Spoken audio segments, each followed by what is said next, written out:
Welcome to our videocast, BGE's Tabletop Why We Game. Thank you for joining me. If you're listening to us on a podcast, welcome. If you're watching the videocast, welcome. If you're on the podcast, you can check out the videocast on YouTube. And then if you're on YouTube, you can always go to any podcasting platform and download our podcast, BGE's Tabletop Why We Game. So in this podcast or the videocast, we're going to have different guests on our show and we're going to talk about and explore the idea of gaming, specifically, mainly tabletop gaming. We'll probably cross over into video games a little bit or other games as well, but we're really exploring tabletop games, all aspects of the industry. We are a tabletop retail store. I started as a podcast content creator 4 years ago now. So I'm excited to be here as a game store owner and now also making content as a game store owner. So super excited. If you have questions as we go through our videocast episodes or you want to engage with us, feel free to reach out. You can reach out to us at games@boardgamewitheducation.com. So today we're going to talk about our journey to where we started and how we got here. And then I'm going to share a little bit about what you can expect from our videocast and then we'll end it. So let's dive in.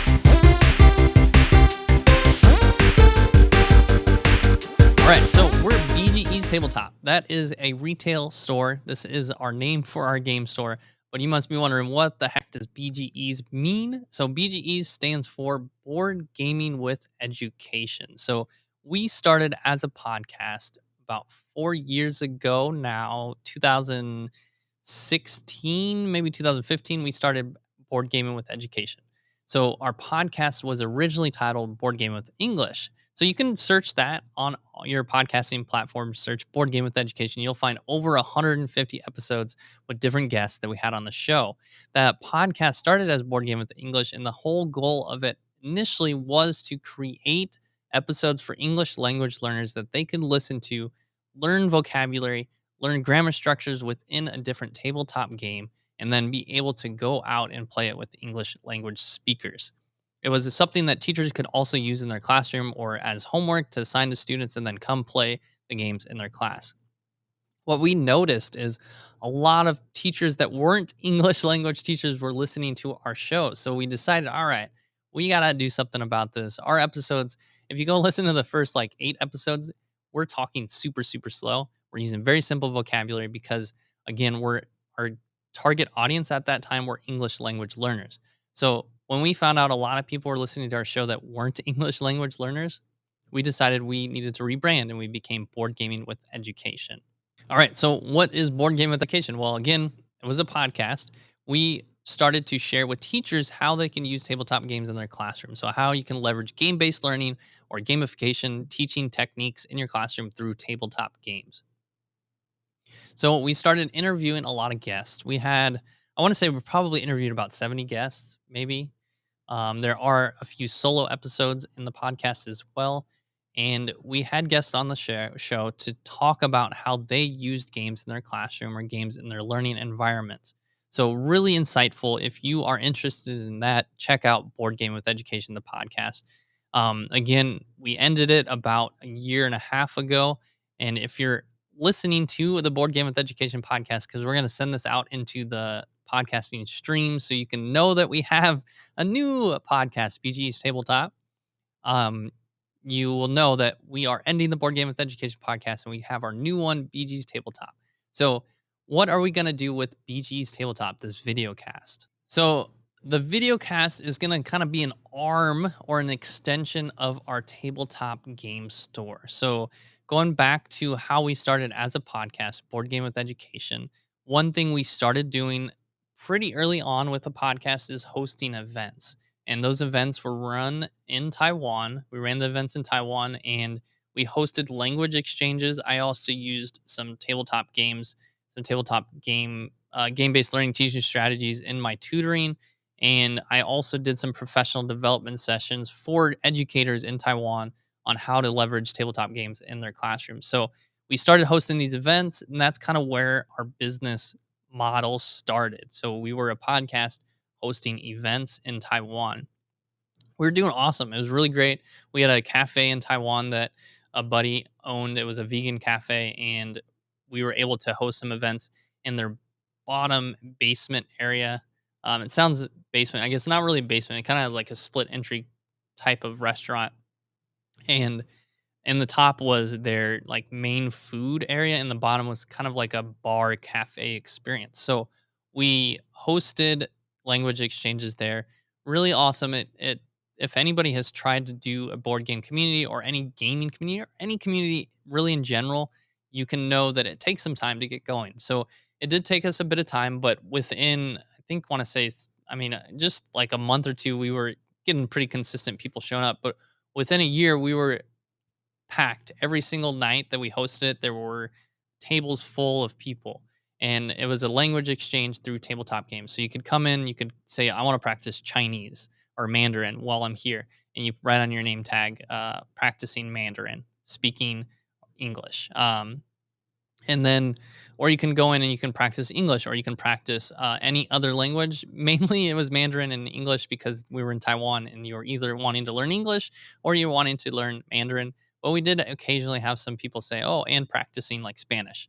When I think Spanish, maybe French too. I can't remember all the languages throughout the time, but those are very rare. There were anomalies to have those types of learners in the cafe that wanted to practice the language outside Mandarin or English. So we had our events. And then one thing my wife and I knew that we were going to do is move back to Los Angeles. So we knew this probably about a year and a half before we actually made the move. So we were kind of thinking, okay, what am I going to do with board gaming with education when we move back to LA? So we did a similar thing. Of course, we continued the podcast. Podcast was still going, and we decided we were going to run events in Los Angeles. So again, if you've ever started to establish a community or events, you know it takes some time. So we started in November of the year before. I say that the year before the pandemic. I don't know what year that was exactly. I want to say that was 2019 then. So we started in November. We would host um, educational classes. So those never got off the ground, unfortunately, because again, hint, hint, the pandemic. But we did do just board game meetup nights, and those started kind of growing. We got to the point where we had about 20, 25 people showing up to those. And the pandemic hit. So when the pandemic hit, it was a challenge for me because I was one in a school. I was working as a TA or instructional aide, I think they call it. So going to remote teaching and learning, my role pretty much changed at the school. I became a one-on-one tutor more than anything else. That was kind of what I was doing, and holding at-risk students accountable for their homework. Well, I guess we weren't holding them accountable because that was not the priority there, but making sure they were still engaged in part of the school culture. That was kind of the main priority, and then also helping them with their work, of course, too. So we again we had to go online. I had to stop doing the events with board game with education, and I decided, okay, well, you know what we can do, we can start an e-commerce store. So we started an online game store with tabletop games. At that time we only carried two publishers, so I talk about this: Genius Games and Looney Labs. Shout out to those two publishers. They were the first ones that we carried, and we talked to them about creating learning resources for their games. So we said, hey, we want to start selling tabletop games, and we want to create learning resources to complement your game. So what we want to do is carry your games, sell your games, but then if anyone makes a purchase for one of your games from us, they get these resources complimentary. So these resources are uh, very involved. We have lesson plans, worksheets, at home learning guides. We talk about how you can align the game to standards. So, very important for teachers in the classrooms. Um, and some additional activities. Some come with additional activities as well. And who helped me with that, which is really awesome, Roger. He is in Nevada, a retired science teacher. He retired early because of the pandemic, and he helped with developing those resources. So, really grateful to have Roger help us with creating those resources. So, we started selling uh, Genius Games, Looney Labs, and then we kind of branched into, I think Haba was number three. And we I quickly learned you can't be that niched with e-commerce, especially. So we, as we grew, we started expanding our inventory and our types of games we carried. So now our mission kind of shifted a little bit too. We at the time our mission was very much games for learning and only kind of games for learning. Like we only want to carry games we have lesson plans for. But that was something very difficult to only do that. It was not a sustainable business practice. So we started carrying different games because one, the lesson plans, learning materials do take some time to make. And two, it's just not enough variety of products. So we started expanding our e-commerce store, and then from our e-commerce store things for the pandemic started kind of opening up. And one thing that really blew up in the Los Angeles area, and I'm not sure if it blew up other parts of the world or in other parts of the states, were pop-ups or events that were hosted outside, and they would bring a bunch of different vendors to the event. So we started doing those, and we're like, perfect, because the barrier to entry to start doing that and establish a local presence and a kind of brick and mortar area, like, or brick and mortar experience, to where like we're physically there in front of our customers. Of course, not brick and mortar because we don't stay in one spot, but it kind of helped us create a local community, a local customer base. Super excited to get to know people in the area too. So we started doing that in March, I would say 2021. I don't know. Yeah, I'd have to fact check my years because it's 2022 now, and we are in our brick and mortar store. So we started doing that in March of whatever year that was. It was 2021 because it was last year. Yes. And then, we started doing conventions too. We did LA Comic Con, we did Strategicon. And from there, we decided, okay, this is good. Let's try renting a kiosk at a mall. So that was our next big step. We rented a kiosk at the mall during the holidays of 2021. It was very successful. We had a good couple months. Kiosks can be quite expensive at malls, especially in the LA area. And we wanted to use that as a stepping stone to our brick and mortar store. So now we are here, BG's Tabletop brick and mortar store in Los Angeles, and we are doing this video cast. And again, this is kind of an extension of our store. What we want to do with the video cast, I want to share a little bit about that next. If you have questions, if you're listening to this and you want to reach out to us, again, our email games@boardgamewitheducation.com. But now I want to talk about what this video cast is all about. All right, so the video cast. So if you go to our YouTube, actually, you can check out a few of our old video cast episodes from Board Game with Education, and you can kind of see our format for those. And our video cast for BG's Tabletop is going to be very similar. However, Board Game with Education, our focus was how games and learning can overlap. With BG's Tabletop, it's going to be a bit more wide, and it's going to look at positive benefits of gaming. It's going to kind of be the secondary focus of our conversation. So again, the tagline is why we game. A lot of times we game because of how it benefits our lives in a positive way. And I don't know many gamers that are still gaming because it benefits their life in a negative way.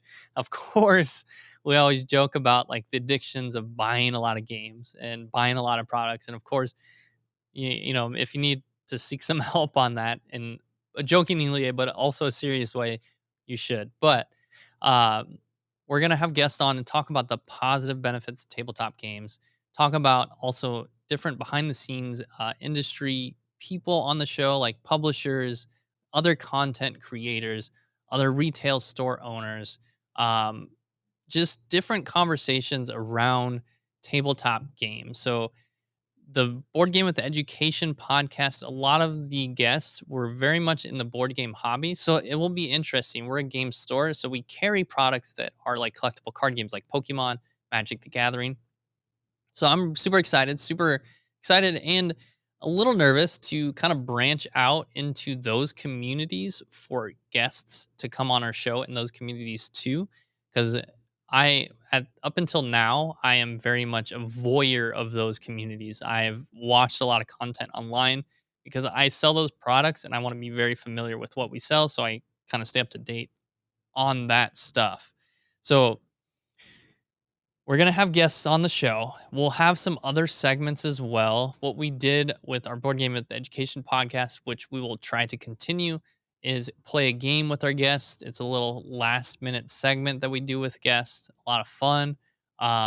We'll maybe have some segments before and after our guests come on the show as well. We can do a lot of things in the store.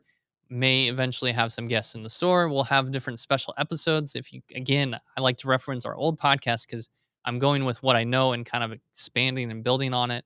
Some things we did are some special like episodes when we went to conventions. We'll do stuff like that as well. And finally, we'd love to hear from you. What do you want to hear from us in our videocast episodes? What are some fun things you want to see from us?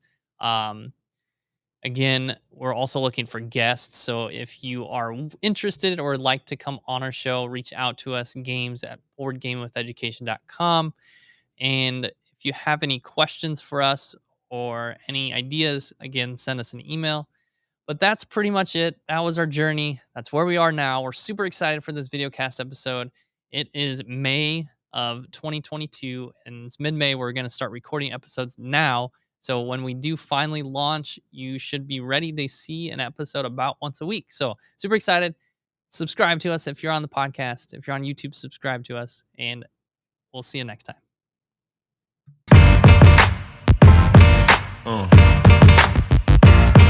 Yeah.